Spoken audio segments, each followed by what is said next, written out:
Well, welcome to 10-Minute Record Reviews, episode 258. And this time I'm going to talk about the Stooges' debut album from 1969 called The Stooges. This came out originally on Elektra. As you may be able to tell, this is not an original Elektra release. This is, in fact, a 1991 pirate release from a Russian label. It says in Cyrillic, Stooges there. I'm not quite possessed of golden ears, so I can't tell if this is a digital source or not, but I can say it sounds pretty darn good. In terms of what to expect, well, this is pretty much proto-punk in that there are very few chords typically. The singing is kind of anti-singing. In fact, it's pretty much the prototype for anti-singing. But as much as there are punk elements in here, it's also made in 1969, and so there are still some psychedelia elements in here, particularly in terms of the guitar, and also there's a lot of influence from the producer, John Cale, who was recently in the Velvet Underground. The record and the band are part of what was a nascent but growing counterculture movement to mainstream rock and roll. And rock, of course, had been this subversive, sex-positive, anti-establishment force when it had burst on the scene in the mid-1950s. It had now gone mainstream. It had developed its own critical gatekeepers in the form of magazines like Rolling Stone. It had forgotten, if it ever really cared to remember, its roots in black music. It was increasingly middle class. And these guys, kids from the outskirts of Detroit, are on the outside looking in and looking to do it their way. In talking about the Stooges, you kind of have to start with Iggy, and he was born in Muskegon, Michigan in 1947. He grew up in a trailer park in Ypsilanti, Michigan. Young James begins on the drums when he's about 10 years old, which is kind of an antisocial thing to do if you're living in a trailer, but his parents were super supportive, and in fact they end up giving up their master bedroom in the trailer so that he can have room to fit his whole drum kit. In his teen years, he played in a whole bunch of bands in the Ann Arbor area, including a band called the Iguanas, who released not just a single, but a whole self-titled album in 1965. The Iguanas didn't have much of a future, and so he moved on, but the fact that he played with them in the first place subsequently left him with the nickname Iggy, which stuck.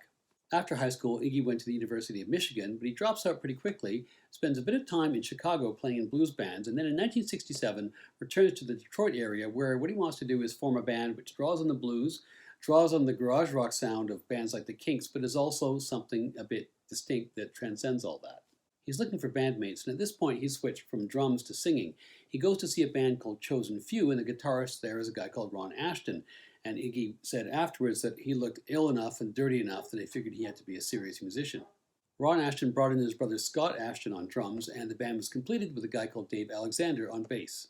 The original name of the band was the Psychedelic Stooges. That gets shortened to Stooges pretty quickly. In terms of inspiration, the concept of how they perform, Iggy took a lot from having seen Jim Morrison perform and how a lot of the boundaries which were deemed to exist for singers were gone, at least after Morrison was done with them. They were also highly influenced by an all-female band called The Untouchable, who were from New Jersey and whom the Stooges had met in New York.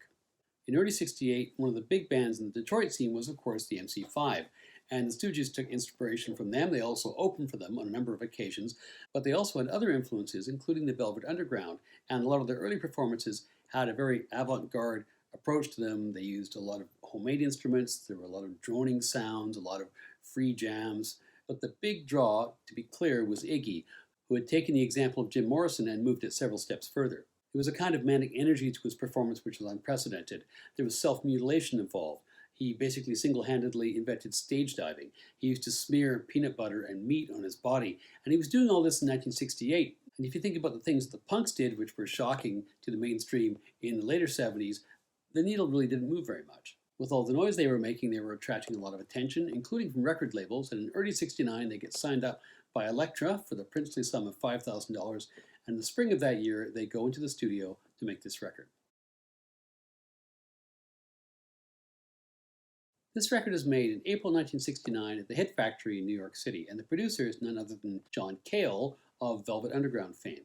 Cale is an important part of the early version of that band, and he's a key contributor to their first two records, The Velvet Underground and Nico, which comes out in 1967, and White Light, White Heat, which comes out a year later. On these albums he plays some bass, he makes some vocal contributions, but his principal legacy from those early Velvets records is this electrified or electrically amplified viola sound, which provides that droning that you hear, for instance, in Venus and Furs. Lou Reed eventually comes to the conclusion that he's unhinged and that the band is not going to progress if they keep following Cale's suggestions, which are loopier and loopier, and so in late '68, he's fired from the Velvets. He begins working in production, and one of his first ever gigs is with Elektra Records, making this album. On this record, Iggy's on vocals, the Ashton brothers are on guitar and drums, and Dave Alexander is on bass. As producer, Cale pulls a bit of a George Martin. He plays some piano on here, he plays a little bit of percussion, but most importantly, he brings in the electrified viola, which he'd used with the Velvets, and that appears on the third track on side 1. The band brought 7 tracks into the studio based on their live set, but only 3 of those actually make the cut here. No Fun, I Want to Be Your Dog, and 1969. When they auditioned the material for Jack Holtzman, who was the president of Elektra, before they went into the studio, Holtzman says, well, you've got 7 songs here, but a bunch of them just have these extended jams, and when you strip out those jams, which we won't want in the record, there's not much of a song there, so go away and come back with better material. And he gave them a week. In that week, they managed to write 4 new songs. We Will Fall, Real Cool Time, Not Right, and Little Doll. And they also had one more song called Anne, which was the very first song which Iggy had ever written for the group, but had been abandoned and was now taken back off the shelf. Given the compressed amount of time they had to work with, those 4 new songs actually borrow heavily from elements of the jams which they used to play on stage, and in the case of Little Doll, there's some borrowing from Pharoah Sanders' track Upper and Lower Egypt for the bass riff. Again, all this happens in just a few days, so what you end up hearing on the record for those new songs really are some of the very first times the band had ever actually played those songs as they came to exist. With all 8 tracks recorded, Cale then does his mix. It's provided to the label, who reject it. You can still hear it on some subsequent, kind of expanded release, ultimate packaging, etc. releases from 2010 and after that. But the mix which you hear here was actually done by Iggy and Holtzman together after the fact. I have to say I'm on the label side here because Cale's mix, which you can hear on YouTube if you want, weirdly pushes the guitar so far back in the mix that you get a lot of Iggy and a lot of drums and a lot of hand claps, but the guitar is so central to what makes this album great that it really was not a good choice. So we have a better mix here. When it was released, this record was appreciated by an ardent but very small slice of the record-buying public. It did not ship many copies and it was not well reviewed. Their second record, Funhouse, comes out a year later, doesn't do much better in terms of sales or critical appreciation, and in July 1971, just 2.5 years after they got together, the band breaks up, not having enjoyed much success at all from their original contribution, but leaving, as we know, a remarkable legacy. This record, like so many records, has 2 sides. The first side is amazing. The second side, slightly less so, but it has its moments. 1969, one of the great rock tracks of all time. It's got this hypnotic 2-chord riff. It's got a Bo Diddley beat, and it's got Iggy channeling, the voice of disaffected suburban youth, anticipating Green Day by a good 25 years.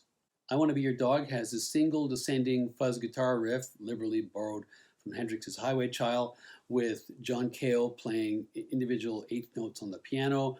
I think this means what you want it to mean. The last track on side 1 is We Will Fall, which is a full 10 minutes long. It's amazing. For me, the highlight of the record, maybe not for everybody. It's part Gregorian chant, it's part Buddhist mantra, it's part Jim Morrison in full Lizard King mode.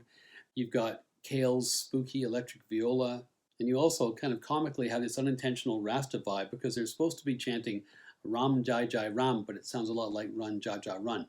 Most of side 2 was pulled together in that week before recording, and it kind of shows, but it starts off really strongly with No Fun, which along with 1969 and I Want to Be Your Dog are part of this trio of proto-punk songs from the first record which have real staying power. Real Cool Time is a pretty good track. It's also one of the first genuinely ironic American rock songs. There wasn't much irony in American rock and roll in the 60s, but Iggy definitely comes through here with the delivery. Then the record closes with 3 songs about love that's not meant to be. Anne is ostensibly about an unfulfilling relationship, but apparently it's actually about Ann Arbor, Michigan. Not Right is about Iggy and a girl he met called Betsy. There was a lot of mutual attraction, but they just couldn't get it together. And Little Doll is about a girl that Iggy likes but doesn't know, so kind of Shakespearean in scope. This record is out of step, gloriously so, with the direction that rock and roll was taken as the 60s came to an end. The Stooges took their inspiration from garage rock, but there was more to it than that. The whole bare bones aesthetic has as much to do with a conscious choice to be that way as it does about being suburban kids without the money for an extended stay in the studio. Punk itself wouldn't have a full flowering for a number of years until there was something truly excessive to rebel against, but the roots can be found here. There aren't really the ideas and the execution on side 2 to match the wonder of side 1, but this is still an essential listen, and for me, it's 4 to 5 stars.